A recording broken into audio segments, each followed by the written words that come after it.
ચરોતરમાં સૌપ્રથમવાર માનવતાના કાર્યમાં મહિલા તરીકે ઇતિહાસ રચાયો। આણંદના માધુરીબેન લાલવાણી દ્વારા મહિલા તરીકે પ્રથમવાર સિંગલ ડોનર પ્લેટલેટ્સનું સ્વૈચ્છિક દાન। અકસ્માત, ઓપરેશન, શરીરમાં ઘટતા લોહીના કિસ્સામાં રક્તની જરૂર પડે છે। રક્તની ઘટ હોવાની સમસ્યાના કારણે અનેક દર્દી પરિવારજનોને પડે છે મુશ્કેલી। ચરોતરમાં સામાજિક સ્વૈચ્છિક સંસ્થાઓ દ્વારા અવારનવાર યોજાય છે રક્તદાન camp. Brain stroke, cancer, gynaec સમસ્યા, ડેન્ગ્યુ સહિતના દર્દીઓમાં પ્લેટલેટ્સ ઘટી જવાની સર્જાતી સમસ્યા, પરંતુ રક્તની જેમ પ્લેટલેટ્સના દાતા ઓછા હોય છે। ચરોતરમાં ગણતરીના પુરુષ રક્તદાતાઓ દ્વારા કરાતું પ્લેટલેટ્સ દાન।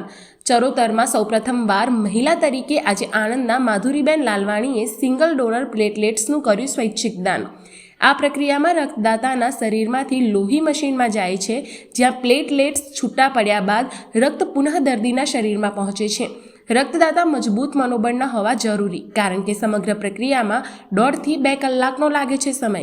સામાન્ય પરિવારના માધુરીબેને અગાઉ 10 વખત રક્તદાન કર્યું છે।